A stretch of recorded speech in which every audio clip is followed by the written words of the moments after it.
Hey, good afternoon and welcome to the Saturday Talk. Today we have 4 dentists from the Samuel Simmons Memorial Hospital here to speak about dental care. Very important. Thank you. Good afternoon. Thank you for joining us today. I'm Dr.Kimlea Medlin, and with us today is Dr. Jennifer Domagalski. She's in the back of the room with her baby though. And we have Dr. Kimberly Self and her husband, Dr. Jonathan Oden. And all 4 of us work for Samuel Simmons Memorial Hospital's dental clinic. And we're just here to talk about dental problems that we see and kind of dental disease and also dental health for what we want our goal to be for all of our patients. So our presentation is called Bugs, Bumps, and Behavior, a glimpse at oral health. Some of the information in these slides also comes from Brad Whistler. He's a dentist who's also the state's dental officer. He works with the Medicaid program, and some of his slides came from a presentation he did to public health nurses that was in September down in Juneau. Some of the pictures that we're going to show you are pretty graphic and can be a little gross, maybe a little disturbing, so you can avert your eyes as you need to. And to start off the presentation, I'm going to turn it over for a moment. So one of the big questions that we're always asked is, as a dentist, why is it important that you have all this health information on me? And so, why do you care about what medications I'm taking? Why do you care about what operations I've had? So today, hopefully you'll kind of get a better understanding of why it's important for dentists to understand your medical background as well, because your oral cavity is connected to your whole body, and it's important for us to know these things. So we're going to talk a little bit about anatomy today, just kind of what's going on in the mouth and in the head. A little bit of the biology aspect of dentistry, where we talk about some of the bacteria and how that affects our oral health. And then some of the physiology aspects of dentistry, how your oral health is related to your whole body and can affect other aspects of your health, not just a toothache. And then also socially, how your oral health can impact yourself socially or even others, because it actually can, and it's kind of interesting. So just to get started with the anatomy part, actually I'm going to show them real quick. We have a few things that are, everyone knows. You have teeth, a tongue, and cheeks inside, right? That's kind of what everybody thinks of as the mouth, but it goes a little bit beyond that. Dentists are also responsible for the lips and the throat, for us to check those areas out as well. Some of the major nerves and vessels in the head that we deal with, we have 3 major kind of in the maxillary region. We have our, it's called the ASA, which is the anterior superior alveolar nerve, the MSA, which is the middle superior alveolar nerve, and then the posterior superior alveolar nerve. All of those nerves go to your upper teeth, and it's all connected to the trigeminal nerve, which is one of our cranial nerves, cranial nerve 5, that comes directly out of your brainstem.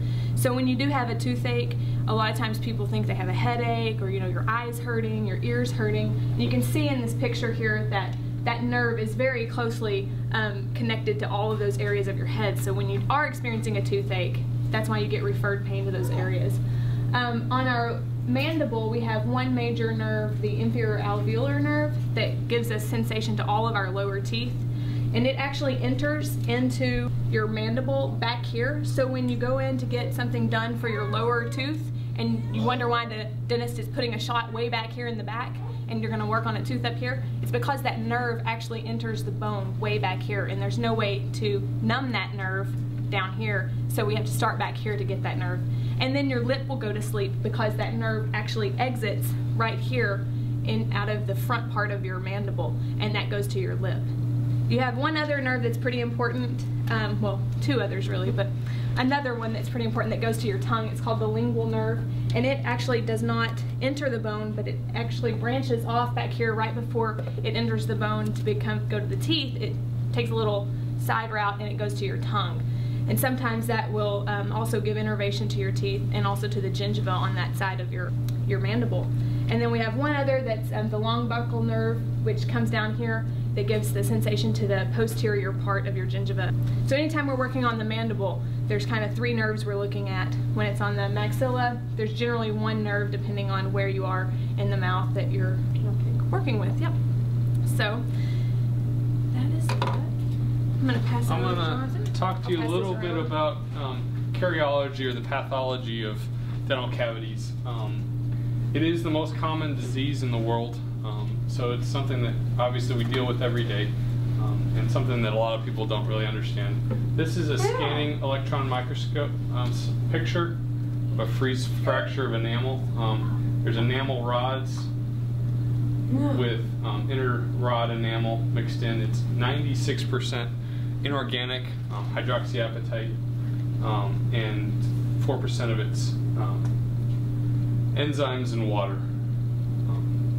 One thing that we're dealing with a lot, a cavity is formed when a tooth, the enamel is dissolved, and that's the enamel, the hydroxyapatite will start to demineralize and become soluble at a pH of 5.5. When you don't clean your teeth, you get plaque, which is that scuzzy feeling you get on your teeth if you're not brushing regularly. And that is the cause of a lot of our cavities. You get if you scrape off a little bit, that plaque, 1 milligram contain 10 billion individual bacteria with 400 different species that are normally found in your mouth. With the cause of cavities, we have 2 major contributors, Streptococcus mutans and Actinomyces. I've studied a lot of Strep mutans, and it's an interesting bacteria because it's made to only be getting nourishment when we eat. A lot of bacteria are continually getting their nourishment, but the Strep mutans is developed to only get nourishment when we eat, which is normally 2 or 3 times a day. So most bacteria have 2 or 3 sugar transporters to import sugar for their energy. Strep mutans has 15 or 20, and they are all will transport like every different sugar. So it's just made to, whenever there's a sugar rush, to just take in as much as it can. Like in these sugars, when they digest when the species digest sugar, they form acidic byproducts which drop the pH on our tooth surface. So this is a slide showing what happens when we do eat sugar. Our normal body pH is a little above 7.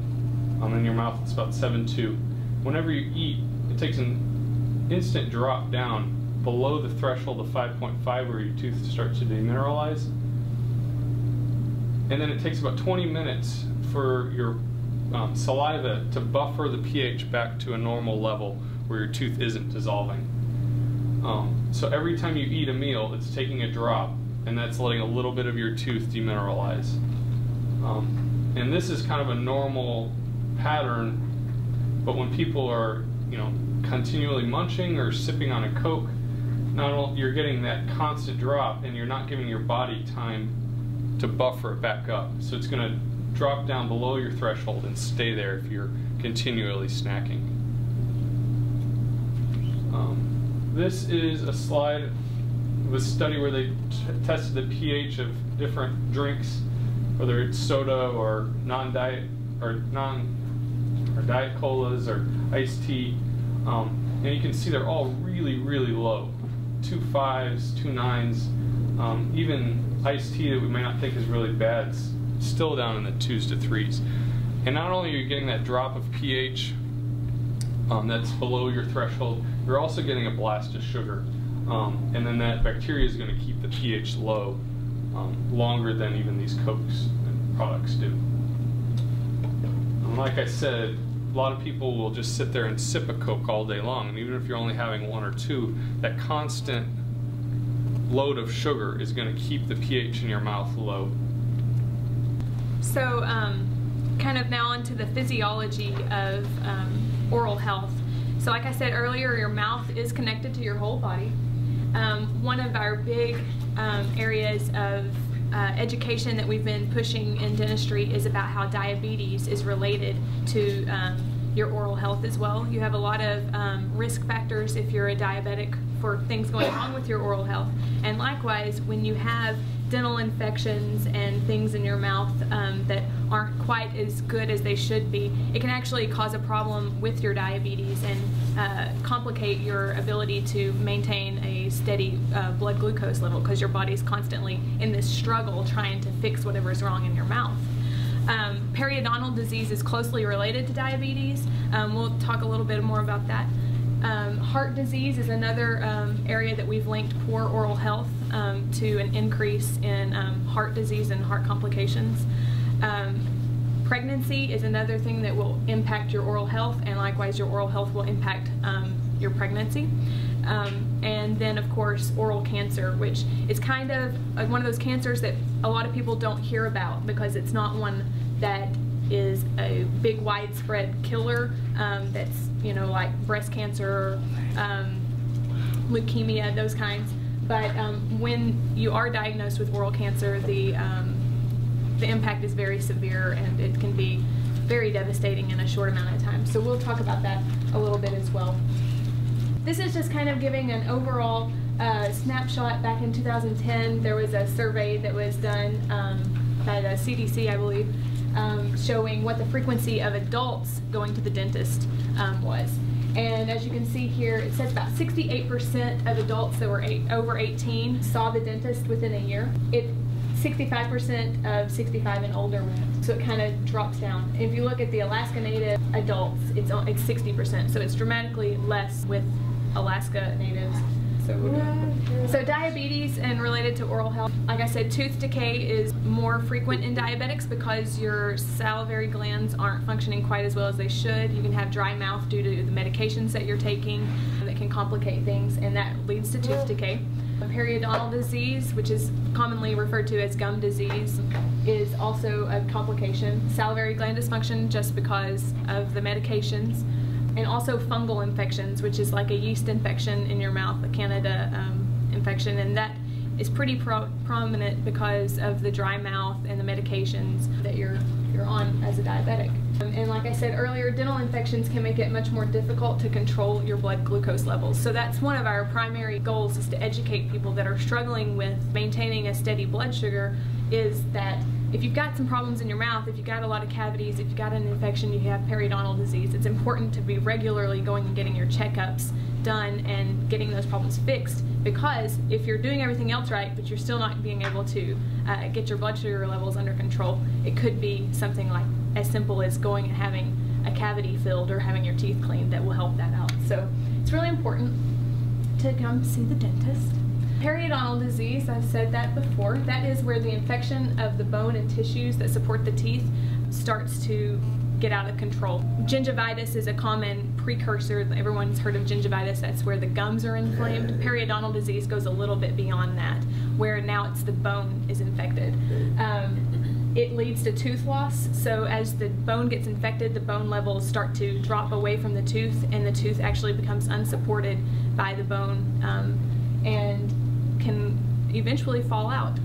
People at risk are tobacco users, diabetics, immunocompromised people like HIV or recent transplant patients, pregnant women, and people with poor oral hygiene. How do you prevent periodontal disease? Brushing twice a day at least is a very important thing. Flossing daily. This is probably the biggest, thing that people fail to do, which leads them into periodontal disease. Flossing is actually getting underneath the gums to remove that layer of bacteria that's causing the inflammation around the bone. So if you're flossing daily, brushing twice a day, generally you're going to be in pretty good health, but there's a third element of coming to see the dentist regularly, because you're never going to be able to get it all off, and sometimes we have to go in there and professionally, scrape it off to get it removed. Yes. So this is another little kind of a demographic survey that was done showing adult missing teeth, either due to tooth loss due to caries, which are cavities, or periodontal disease. And I believe this was done in Alaska. Yes, so this is just Alaska. This is data. Specific to Alaska. And you can see that 37, almost 40% of adults 18 and older are missing a tooth due to either decay or perio disease. That's pretty high. I mean, when you think about it. And if you look at the native adults here, it's 53%. So that's even higher. Ooh. And most of our native population seems the tooth loss is more related to decay problems rather than periodontal disease. I'm going to talk about pregnancy and dental treatment. There's a lot of old wives' tales within our community, whether it's professional individuals or just lay people that say that if you're pregnant you can't go to the dentist or you can't get dental treatment. That's completely not true. The treatment that we can do during pregnancy, we can do basically every type of treatment that we would do for someone who wasn't pregnant. The main thing it changes the type of local anesthetic we use. So we use lidocaine instead of some of the other medications like articaine or septicaine, things like that. So there's a whole variety of different medicines we have, and it specifically means we use lidocaine for most patients. It does change the pain medication that we can provide afterwards. So ibuprofen isn't the best medicine during pregnancy, so we usually use the Tylenol family of medications. When someone is pregnant, it is safe for us to do x-rays. We do, as a precaution, limit the number of x-rays we take, but if there is an indication for any number of x-rays, we will take them. And there's not anything harmful that occurs to the developing fetus by taking those x-rays. The shielding that we use and also the radiation dose that comes out of our x-ray tube heads is very low. And similarly, if you had a pregnant woman who was in a car accident, the physician is going to take the x-rays they need, and the chance of there being injury to the child is extremely minimal. Poor oral hygiene in a mother can cause low birth weight for the babies. With dental access, so access to care for pregnant women, throughout the years in Alaska, they've been monitoring this data, and generally each year around 40% of pregnant women will see a dentist. We would love for it to be 100% that actually come in and see a dentist. And it is something that we discuss with a lot of different groups and a lot of different individuals in town to try to get more people in during that pregnancy to cut some of the disease cycle that occurs. The next topic, this is probably my favorite picture, is about smoking, because smoking does cause a lot of dental problems. So people will talk about cancers. Typically when you talk about smoking and cancer, people think of lung cancer, but it will also cause cancers in the mouth and the throat. Certainly you'll have bad breath and kind of smell a little bit like an ashtray, and when you come to see the dentist, we'll notice some staining on your teeth. For oral and pharyngeal cancers, nationally there's about 27,000 new cases of cancer diagnosed a year, and around 7,000 deaths due to those cancers. 5-year survival rate is between 35 and 40%. With any cancer, your chances of surviving are if you're diagnosed quickly. So part of following up and going to see your dentist regularly, having an oral cancer screen with your dentist means you're more likely to be diagnosed early and get treatment early. 90% of them are squamous cell carcinomas, and most of them are associated with some sort of tobacco product, whether it is smoking or smokeless tobacco. There is a synergistic effect between alcohol use and tobacco, where individually both can make you more likely to have cancer, but together your risk of cancer goes up significantly. 200 times percentage. Thank you, Dr. Sell. Typically, we see initial diagnosis in adults that are 40 years of age or older. In Alaska, there's anywhere from 50 to 70 new cases a year, and it's a little bit more prevalent in Alaska natives than white Alaskans. The reasons for it might be biology, but it could also be higher tobacco use factors as well. In Alaska, most of them are detected in later stages. So early stage cancer is stage 1, so only 25 to 35% of them are detected at that stage. Most of them are later on. We'll see cancers start most frequently on the side of the tongue. So when you go in and see your dentist, we'll ask you to stick your tongue out, and we'll grab it with a piece of gauze and stretch your tongue side to side. we're looking at the back corner of your tongue to see if we see any starts of cancers in those areas. They can be related to HPV, which is a wart virus, and the viruses will make you a little more likely to get a cancer that develops. And the last data from one study was saying that 35% of adults over 40 will have an oral cancer screen in the last year, and that's not very many. So we would like also for that number to be higher. Signs of cancer are sores in your mouth that bleed easily and don't heal, a spot that changes color, so one that's not a normal pink color but might be white, brown, black, or purple. Any signs of pain or numbness that can be tender to the lips, a lump that might thicken, be rough, crusty, or eroded in the mouth. And they typically start as a little white or red spot or sore and progress and grow larger. As I said before, most of them are on the side of the tongue. Sometimes they're on the floor of the mouth or underneath the tongue or on the skin of the cheek. We have a series of pictures here. So this one is a white spot. That's kind of the start of a cancer. When they become heavier and more ulcerated and kind of scary looking is when they're definitely cancers for sure.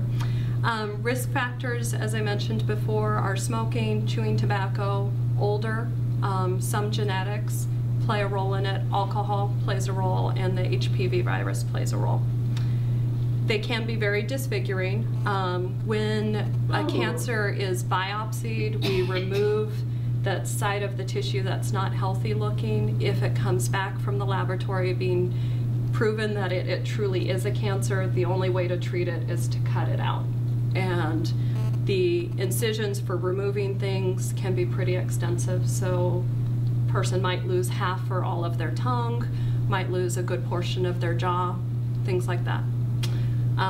This one was someone who had a very large cancer on the top of their tongue and let it go for a long time before they came in. Is that surgery done by a dentist or by plastic Usually surgeon? by an oral surgeon, sometimes by an ear, nose, and throat specialist. And typically they work together as a team. The more challenging part for it afterwards is to try to reconstruct the person's face. And particularly if it removes a good portion of the jawbone, it's hard to find where to harvest tissue to rebuild the person's face. Dr. Hunter, in his career with the VA, would see a lot of patients that had reconstruction, primarily due to war wounds, but also some with cancers. So, yes, sir? Do we have many cases like that here? I'm sure we do, but do we have many? Not that many. We've had typically one diagnosis a year for the last decade, but there have been cases. And certainly the alcohol use rate seems to remain pretty steady, and tobacco is very high rate of use here. So I'd anticipate as we have more of our population getting to the late 30s, 40s with a long period of those substances, that we'll probably be seeing more. Yes, Jane? One other thing, are these found when a patient comes to the dentist or to the emergency room as an incidental finding? Typically, it's an incidental finding of a dental exam. It is very rare for a physician to diagnose an oral cancer unless it's in an advanced stage. Yeah, because, I mean, all of us are aware of when we go to the doctor, they put the tongue depressor down in your mouth and take a quick peek, but it's not a thorough look at all the tissue in our mouth. That's one of the reasons it has a high rate of, our poor 5-year survival rate, is that most MDs aren't doing a thorough check, and so it's only found in patients that are going to the dentist. And when 60% of people go to the dentist but the other people don't, it's often caught in a late state where it's not readily treatable. And another, these are primary cancers of the mouth, but you can also get secondary oral cancers of the mouth. And so a lot of times people will come in and a dentist may find something that looks suspicious, send it for biopsy, and they may diagnose breast cancer, prostate cancer, or pancreatic cancer based on something that came up in the mouth. Yeah. So it's pretty interesting that they do become secondary in the oral cavity, and probably I think most of them are usually secondary. Yeah. So.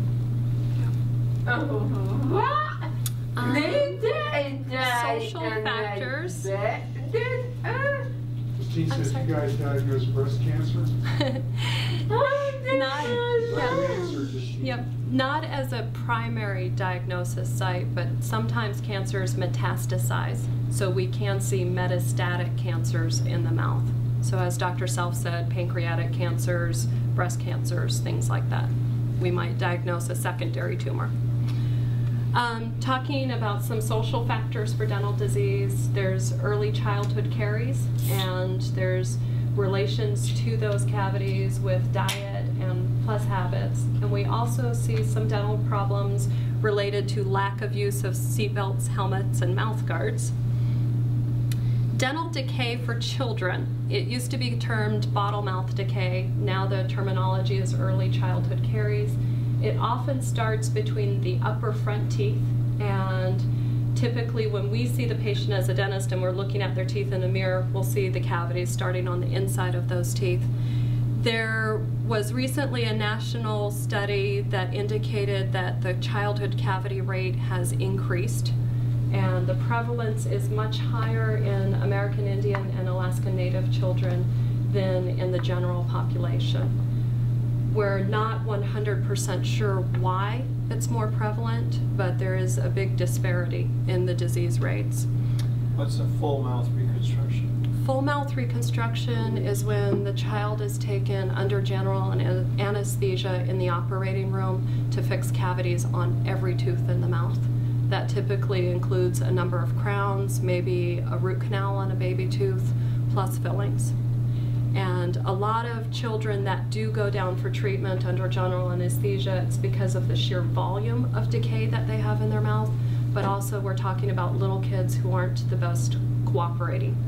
So, I mean, if you have a baby who's 2.5 or 3 years of age and every tooth is rotten, there's not a lot of options for treatment without significant sedation.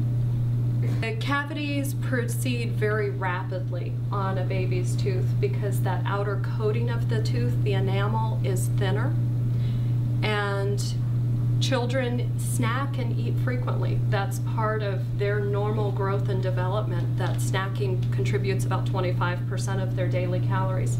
So they need to be eating regularly, but there's not always the follow-through on the parents' aspect for actually caring for those teeth. The condition can progress to affecting permanent teeth as well, and in this lower picture here, it progresses into infections that can be very painful.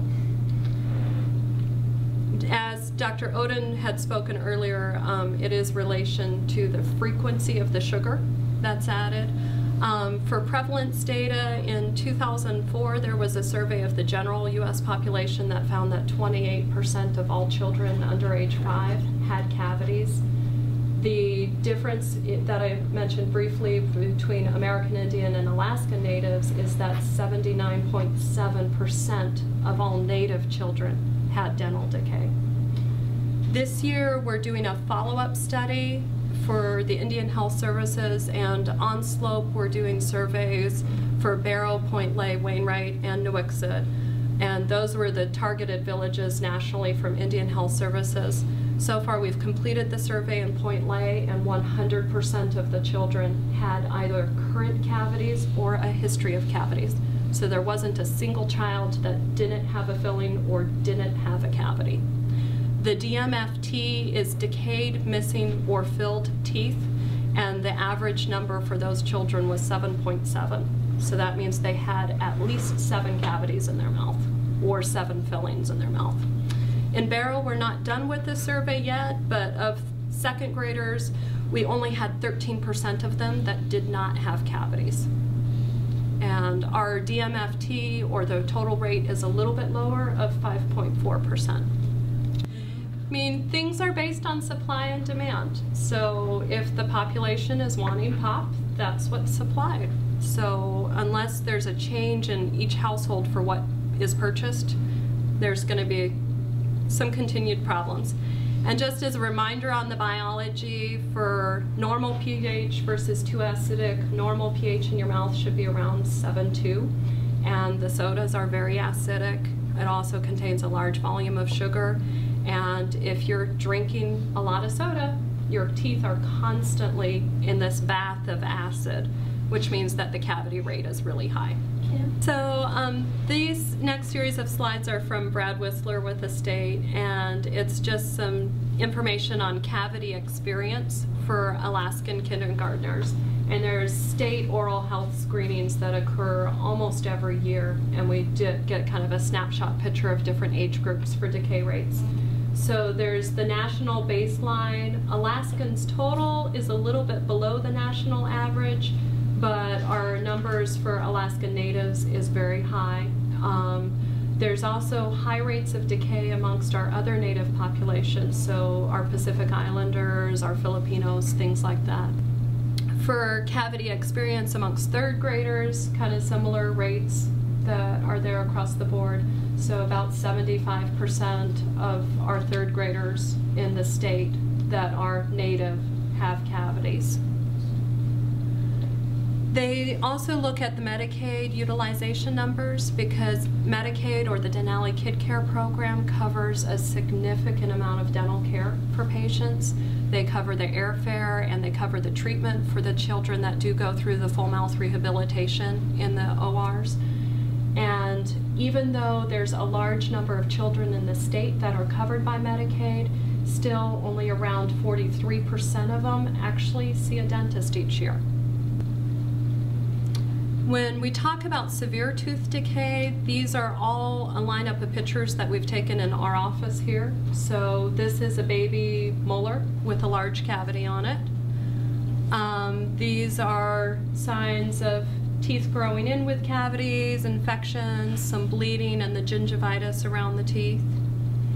These are all baby teeth. So we have 2 upper baby molars, a baby canine, and we can see kind of buried in the gum tissue part of a front tooth, and these are all completely rotten off. There's nothing we can do to fix these teeth.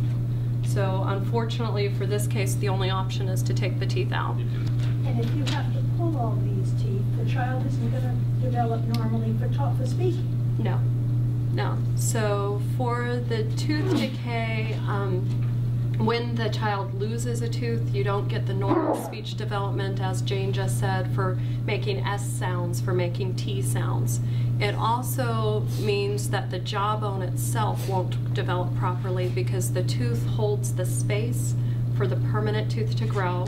And earlier there had been the question about stimulation of the bone. So when you don't have a tooth there that's stimulating the bone, that bone shrinks away, so the jawbone itself doesn't grow as much. And this child is between the age of 2 and probably 5, so that's pretty young.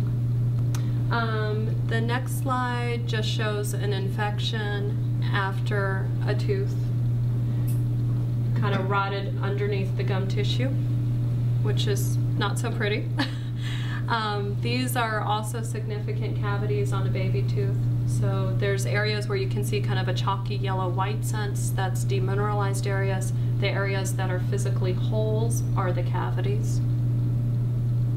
This is an abscess on the roof of a child's mouth.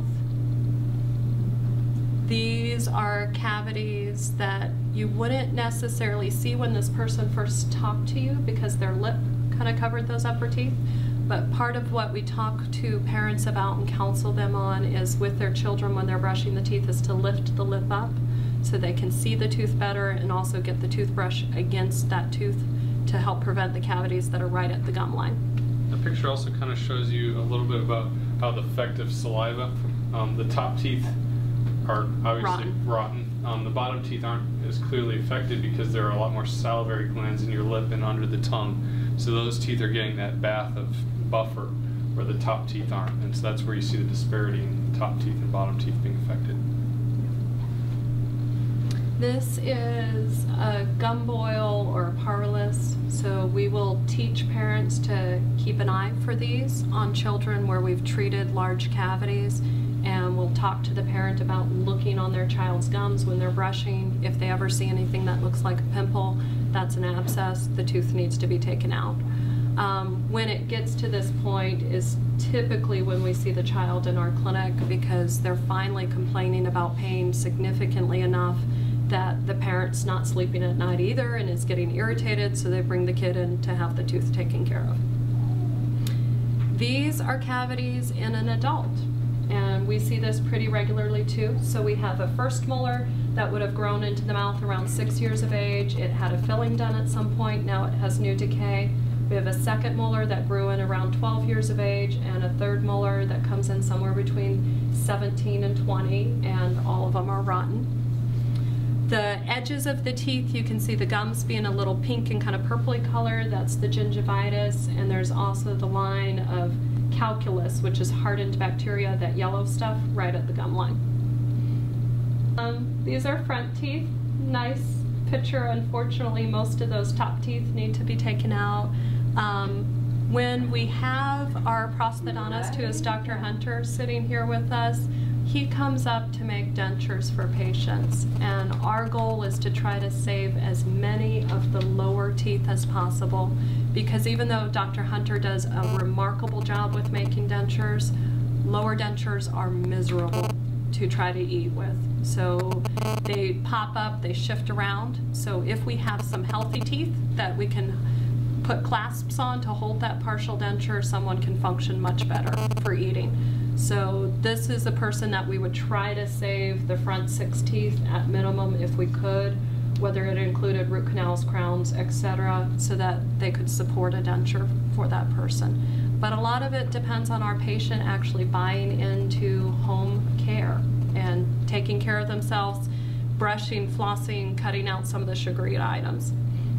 Dr. Self earlier talked about periodontal disease. This is a patient who's got a combination of periodontal disease where the bone has eroded and disappeared in the front, so you see root surfaces of teeth plus cavities. And they have some nice infections and bubbles up on the top where infections are draining and things like that. When we talk about periodontal disease, peri is a word that means for around, and dont is the tooth. So periodontal disease is an infection of the tissues that support the tooth.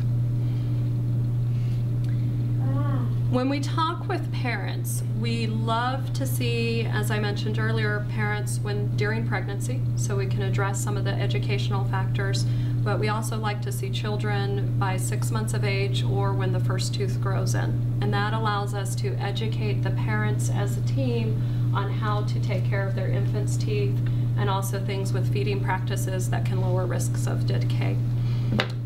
We talk about use of toothpaste, use of fluorides, when to brush, how frequent to change foods, things like that. Talking about not sharing toothbrushes, not pre-masticating food. So particularly if an adult has kind of icky mouth and they chew the food ahead of time for the baby and then put that in the baby's mouth, you've just transferred all that bacteria to the child's mouth. We also talk about different motivational interviewing techniques to try to get the family to buy into at least a couple of positive things that they can do at home that will have an impact. Would you guys be doing this, or would there be visiting people at the time? We do this. There's also other healthcare providers that will do this. So we've done training with public health nursing to have that be part of the visit when children go in for their well child checks and their vaccinations. We're talking of doing another training sometime soon with the physician staff to hopefully have this be one of the things that they mention as well. Some of the other counselors in the community will talk about it. We've done lots of programs with the school district to have teachers be more aware and to have children hopefully brushing at least once a day in the classroom. And that has been a good change too.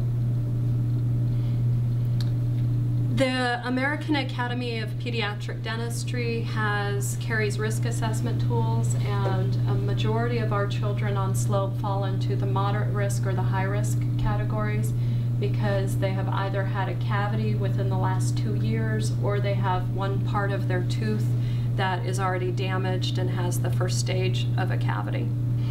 There's environmental factors that will also shift somebody into a higher risk cavity. Just because our villages do not have fluoride in the water, so they're not having a systemic exposure to fluoride to help strengthen their teeth, a lot of our village patients are automatically in your higher risk category group. For community water fluoridation, the U.S. population, about 75% of communities do have fluoride in their water at an optimal level. The quote for optimal level for fluoridation has changed, so recently the recommendations were to drop the level of fluoride that's in the water a little bit in certain areas, but there still is the recommendation for water to be fluoridated across the nation. Part of the concern for dropping the fluoride levels is we were, as a dental community, seeing a slightly higher rate of dental fluorosis. So fluoride is a mineral that can be deposited into the surface of the tooth to heal the start of a cavity, and it can also go systemically through the bloodstream to the developing tooth and create that crystalline structure of the tooth to be stronger to begin with. If that crystal structure of the tooth is stronger at the start, then the chance of a cavity is lower. But when fluoride is developed or put into a developing tooth at a really high rate, we can see little white spots on the tooth and potentially brown spots on the tooth. So it's a cosmetic effect that some areas people don't cosmetically like the appearance of it, but it's not anything detrimental to the tooth or to the health of the patient. It's just, you might have a little white spot here or a little brown spot there on a tooth. Water fluoridation opponents, such as the Fluoride Action Network, are increasing their activity nationwide. And because of some of those people out there who want to say that fluoride is a poison and your state is causing all sorts of other issues, there's a lot of slogans. If you type in fluoride on Google, you'll get a ton of stuff coming back. There are communities across the country that are removing fluoride from the water system. Those communities, as a turn, see their decay rates go up significantly. As far as a public health benefit, fluoride in water is ranked amongst one of those top 10 things that have occurred over the last 100 years to significantly increase the health of a population, right up there with water sanitation and sewer systems, for being a low-cost thing that significantly helps minimize disease. So the new recommendations on this slide say that we're recommending that the fluoride rate in water drop slightly to 0.7 milligrams. It had been around 1 previously, but still definitely recommending fluoride. Some other recommendations for reducing fluorosis, which is just the little modeling of the teeth, is for the parent to actively observe and watch how much fluoride containing toothpaste the child's putting on the toothbrush. So even as adults, the toothpaste commercials always do that nice fancy swirl. You don't need that much. So it just needs to be a little pea-sized smudge for adult or child.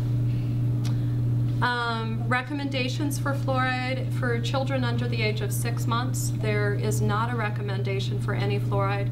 Across the health community, recommendations for children under 6 months is that they should be purely breastfed. So they shouldn't be drinking water, they shouldn't be drinking other items that might contain fluoride. It's mainly because the size of their bodies, that there isn't a good way to dose the optimal level of fluoride for someone who's teeny. Once you're 6 months to 3 years of age, there is a recommendation that someone consume about 1/4 milligram of fluoride a day, and then the recommendation goes up a little bit as body weight increases with age. When we were talking about fluorosis, these teeth, there's just teeny little white spots and flecks on them. That's the start of very mild fluorosis. This picture on the next one is a little more spottling spots, a little more striations. So yes, there is a cosmetic effect. Typically nobody talking to this person would even notice them. If there was, it's better than having a big black hole of a cavity. So Moderate fluorosis is where you might get the little bit of a brown spot. There can be similar brown spots and staining on people's teeth if they had a start of a cavity that then re-hardened. And sometimes those areas can be kind of brownish looking like these too. And any other questions? I wanted to first give some credit to Brad Whistler because a lot of the data slides were his. So there's his phone number if you want any questions from him. For us as a dental group, we run emergency dental clinics Monday through Friday. People can sign in to see us before 9:30 in the morning, and also if you wanted appointments, our number is there. Okay. The native historical diet didn't contain much that was sugary at all. So we've talked a lot in the past about looking at the remains from the Nuvik dig, and there's really not dental decay on any of those remains. There are some dental abscesses when just the harshness of the diet eroded or wore the tooth into the area where the nerve is, and then you'd get an infection because that nerve space was exposed, but not because of cavities. Yeah. Another general question. Say a person takes care of their teeth as long as they have. You know, I'm kind of proud to say I just have gone missing. Your wisdoms. Mm-hmm. And so should my teeth be with me till I'm maybe 99 as long as They'll hopefully be with you when you're buried.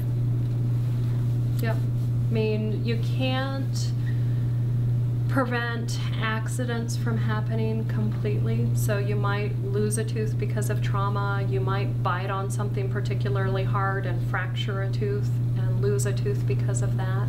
But if you're brushing, if you're flossing, if you're going to the dentist getting your teeth cleaned, then those teeth should still be in your mouth when you're significantly older.